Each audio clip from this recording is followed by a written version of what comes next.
Hey, welcome back to the podcast. I hope you guys are all doing well. I hope that you're having a wonderful week so far.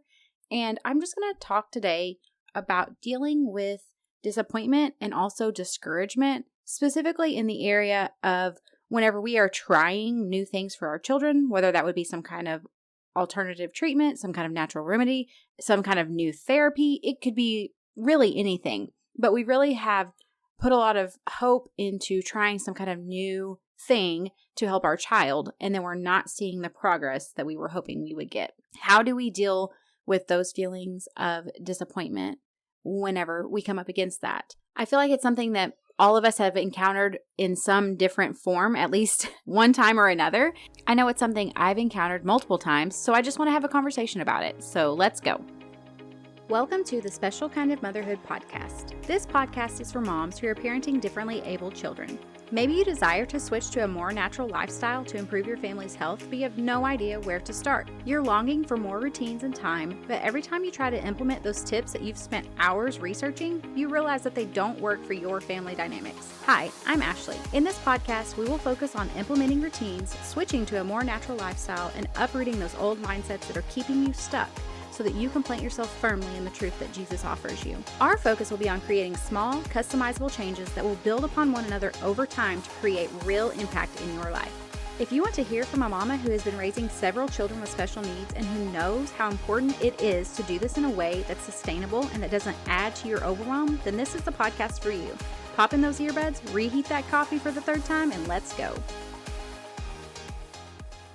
Hey friends, are you struggling with negative thinking? Do you feel like these negative thoughts are just on replay in your mind and you don't know how to get them to stop? Or do you wish that you were spending more time praying over your family, filling your mind with biblically based thoughts, but you don't even really know where to get started? I want to help you out with that. I have spent the last several years really trying to work on being intentional with my thoughts, and I want to share with you these biblically based daily declarations that I have come up with, that I speak over my family and that I pray over my life. I love to have these declarations written out and then also have the scripture that goes along with it. So I'm not only filling my mind with these thoughts that I have chosen in advance to think on, but also I'm filling my mind with the scripture that I based that thought off of. So I have created a free PDF that you can grab, which just shares some of those daily declarations that I use very frequently. There are more than what I shared on this PDF, but I just wanted to give you a little bit of an example of what I do. And I want to say it has been so transformative for me in the area of just my attitude and the things that I choose to focus on whenever I am very intentional about filling my heart and my mind with scripture and with the good and lovely things that God has given me, and just choosing to find the joy in situations regardless of how difficult they are. And I want that for you as well. So you can find the link for this free PDF in the description below in the show notes, and I hope that you enjoy them. All right, so I'm sure you guys have been there just like I have. You have been researching, you've been looking for different things to help your child, and you've really invested, whether it be financially or your time or just your mental focus, or maybe even all three, into this new therapy, this new treatment, this new whatever the thing may be. And you have maybe read, this is what I do. Like, I'll research it out, read testimonies from other people, get feedback from other people who have done the same thing. And then I get this idea in my mind of what I'm going to see for my specific child that I'm working with on whatever the thing may be. And time goes by and then that doesn't happen. And I will really start to feel disappointed because I thought for sure that I had figured out something that was going to help my child to improve their quality of life. Because like I've shared before, this is not about changing my children. This is not about changing the way that their minds work or anything like that. It is always about giving them the best quality of life possible. And I think as moms, that's always our heart behind this. And that's something I'm always going to share, because I feel like we can go from one extreme to the other where we think we have to fix everything and change everything, or the other extreme where we can kind of just say everything is because of whatever they have going on, whether that be some kind of health issue, whether it is that they are just neurodivergent. It can be just kind of this extreme of like, okay, well, it's all because they're this way and this is just the way their brain is wired. And I don't really want to live on either side of those camps. I would really like to live in the middle. because I think that there are values to both sides of those. But I think when we go to extremes on either side, that's where we can get into a little bit of trouble of not giving our kids the best quality of life possible. Or the other end would be trying to fix our children for something that doesn't need fixed. But for me, I just want to look at them and say, okay, yes, their brains do work differently. I see value in that. I respect that. And at the same time, I also understand that because their brains work differently and because they have other things going on, they also have some health issues and some struggles that I would really like to address and to help them to have the best quality of life possible. That's my goal as a mom. So I have a child who deals with pandas specifically, and that's the one I think of the most because of the fact that it is actually an autoimmune reaction to strep. It's strep in my child's situation anyways. And I also have autoimmune issues, so I'm very well versed with how that can affect your quality of life. It's something that's very important to me that I help my child as much as possible with. So I have absolutely spent hours researching. My husband and I have spent a lot of money trying to help my child just to be able to manage this pandas. And there have been times that we have spent money and it's been wonderful and we've seen a lot of progress. And if you know anything about autoimmune disease, you know that sometimes it has a tendency to flare back up. It is very much a roller coaster. I've found that to be true with myself as well. And it's not predictable. So there have also been times whenever we have tried something and it didn't work at all. And it's a real bummer. It really stinks to invest all of this energy and money thinking that this is going to help your child just to be able to regulate, just to be able to not feel like their brain is on fire. And then it doesn't help.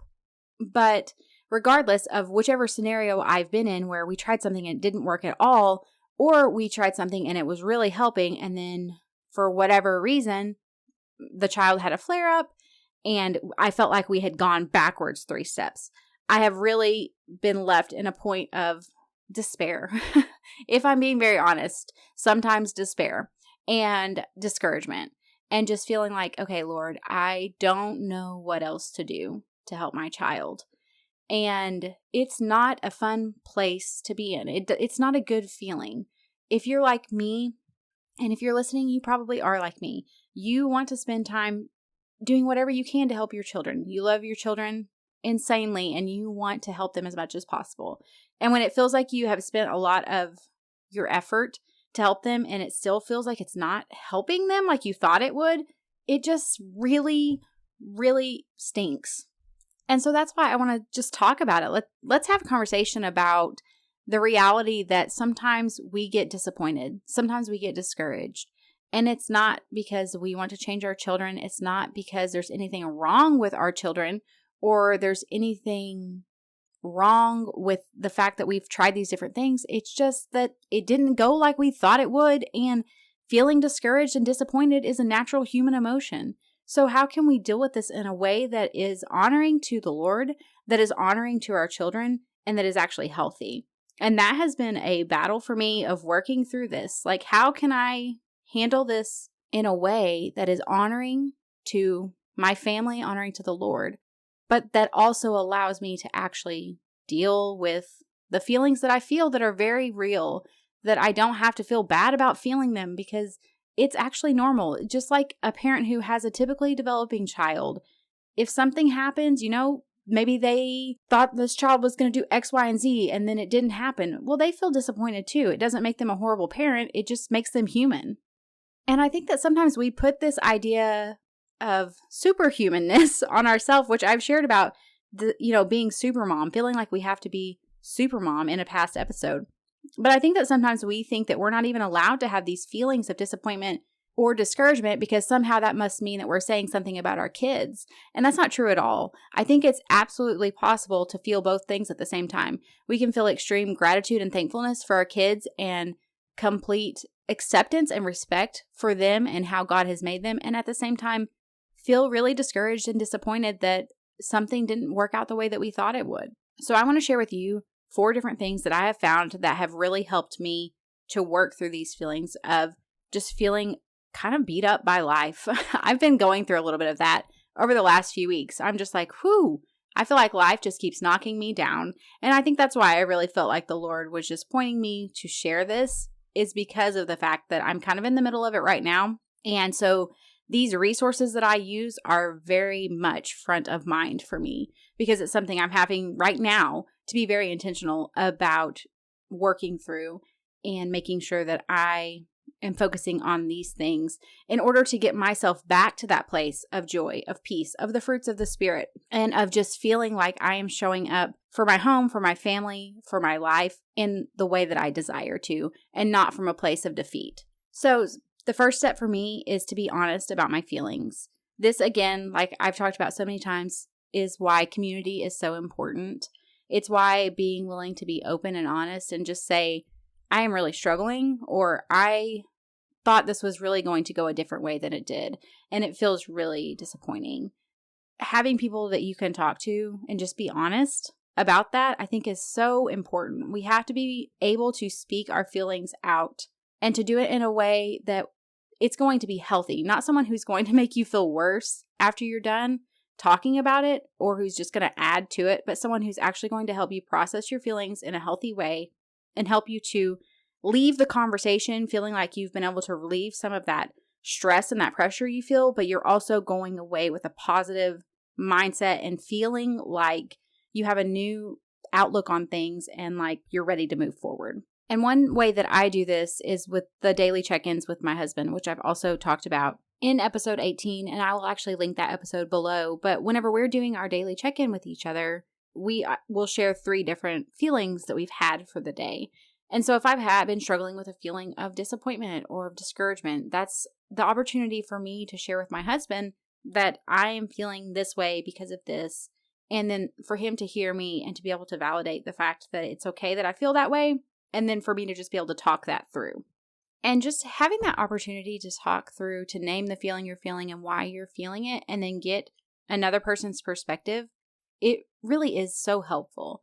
So maybe it's not your husband, but maybe there's a friend that you can talk to, or maybe there's a mentor, or you're always welcome to email me as well. But just someone that you can talk to and say, I'm really struggling with this, and I just need to talk it through. I really thought that this was going to go this way, and it didn't. And I just feel really discouraged by that. And then the next thing I would say would be to be intentional about looking for the small wins that are actually going on, that maybe because you had this really big idea or outcome that you thought was going to happen, you were so hyper-focused on this one thing that you thought was going to happen, or this one outcome, that you've actually kind of missed those little wins along the way. So I would say to actually slow down and look back and say, okay, well, maybe this didn't happen, but is this actually a little bit better? Or is my child dealing with this situation a little bit better? Or I'm seeing a little bit of progress here. Maybe you've missed those small wins along the way. And I want to encourage you that my experience has been that it is not typically huge wins that happen for my kids. It is not typically huge leaps in development. It is usually very small steps that, as I look back over time, I realize, oh, wow, we've come a lot further than I actually realized, because we are with them every day. So we may not necessarily notice these small things. And so I think being intentional about looking, but then also maybe even being intentional about documenting. This could be with video. This could be writing things out. But I just want to encourage you that forward is forward. The speed does not matter. So the fact that you're making forward progress is something to celebrate and to be really encouraged in. And I think that sometimes we do lose sight of that. I know I do. And we forget to look for those little things. And that could actually really spur us on just to keep going, to keep putting in the effort, to keep doing all the things that we can to give our children the best quality of life possible. So just encourage yourself with that it doesn't matter if I'm not seeing this huge leap. If I'm seeing some small step forward, that is what matters. And you know what? Even if I'm not, it's okay, because God is in control of my child's journey. And I know He is directing our paths. And on top of that, just because I'm not seeing something right now doesn't mean that progress isn't happening, doesn't mean that healing isn't happening. It doesn't mean that something isn't going on and we're just not seeing that physical outward evidence of it yet. And so just finding that time to encourage yourself in remembering that maybe your child is using a fork now and they couldn't before. It's just these small wins that, yes, maybe we were really hoping that they would be talking in full sentences and they're not yet. And it's okay to feel discouraged about that. But then how can we encourage ourselves to keep moving forward? How can we look for the good? How can we look for the progress? And then can we remind ourselves that it doesn't matter how fast it is, forward is forward. And that is something to be celebrated.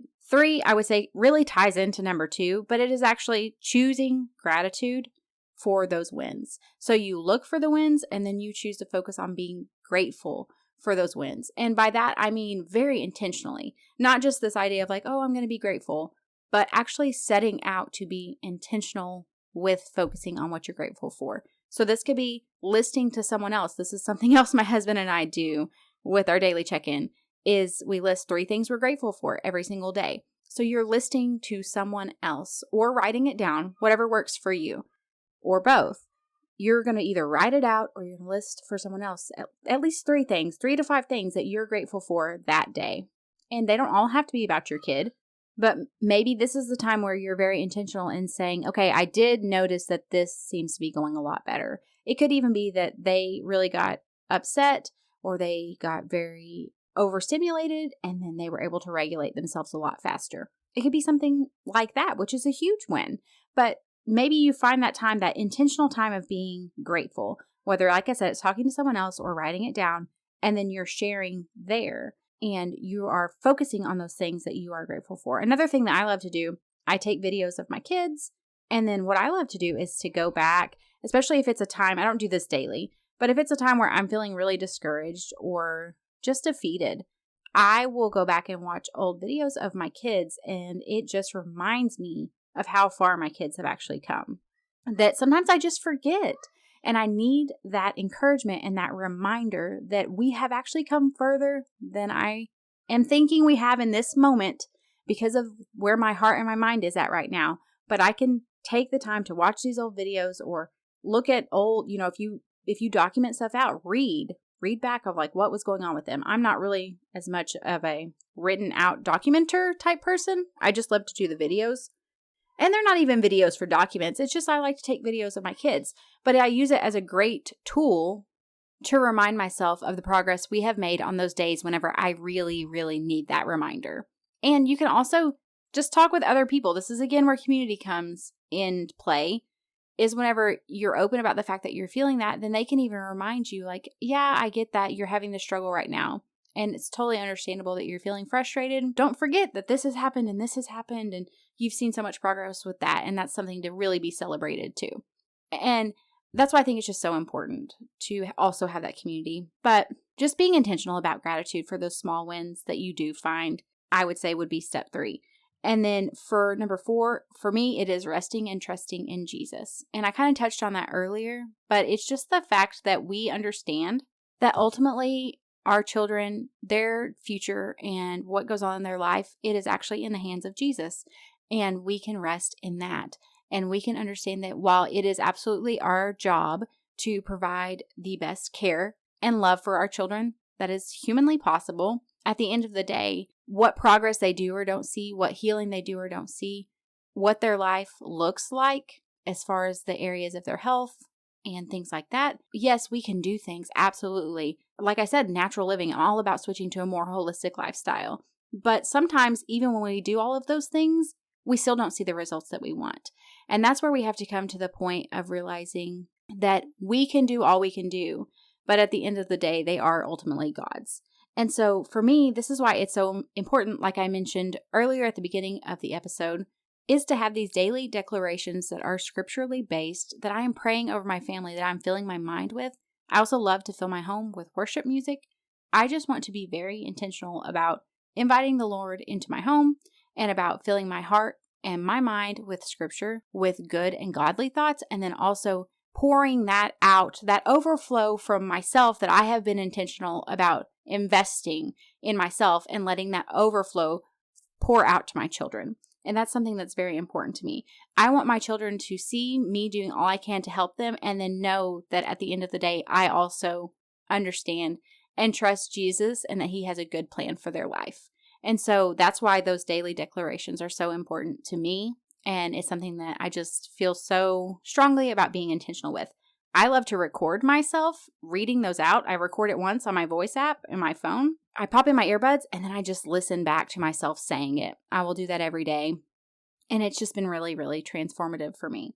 So I just think ultimately what it comes down to is that we do have to surrender our children to Jesus and the outcome of their lives and what it's going to look like.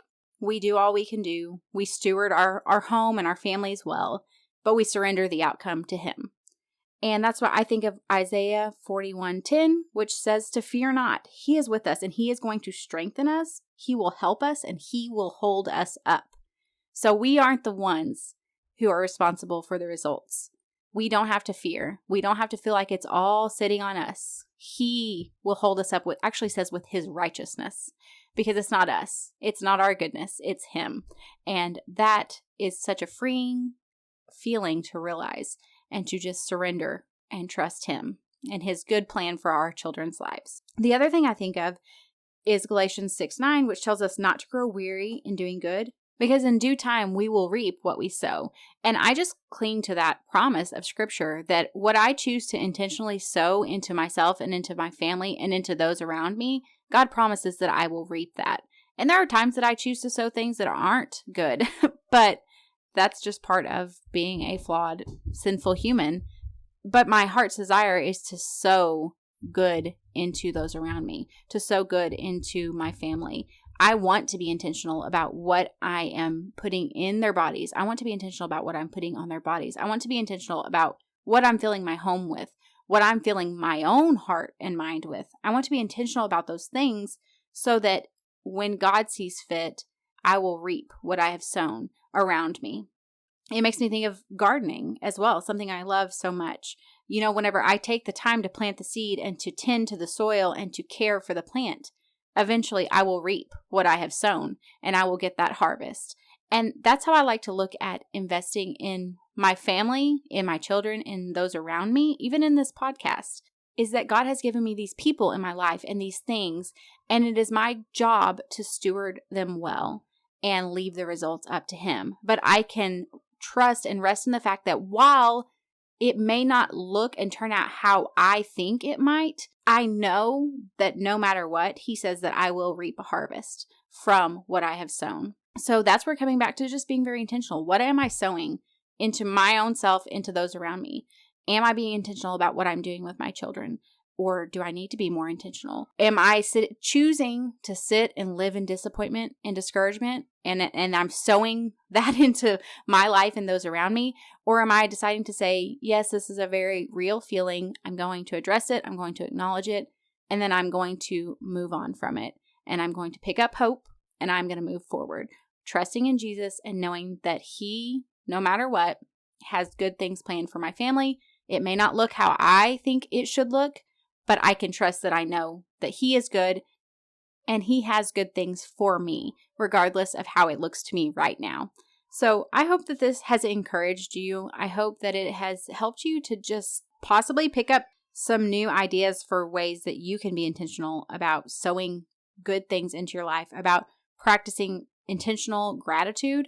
Then I would also love for you to get that daily declarations PDF and then just, like I said, record yourself saying those out, write out the scriptures, just really let those scriptures get into your heart and into your mind, and then just listen back. You could even record the scriptures as well, like record the declaration and then record the scripture right after that. And I just do it in one big thing and I just listen to it. It's like a couple minutes long for me normally, and I just pop in an earbud and listen to it. I hope that's helpful for you as well. I have found just being intentional about what I'm putting in my heart and my mind has helped me so much to work through disappointment and discouragement and that feeling of defeat. And I think it all has to start with really rooting ourselves in Scripture and in what God says. So I will see you guys back next time, and I hope you guys have a wonderful week. Hey, before you go, if you found value in today's episode or you learned something new, would you take a minute to share with someone else that you know would be blessed by it? I would also love it if you would leave me a review. This lets me know that you're enjoying the show, and I love hearing from you. You can connect with me further over on Facebook or Instagram. Until next time, rejoice in hope, be patient in tribulation, and be constantly in prayer. Romans 12:12.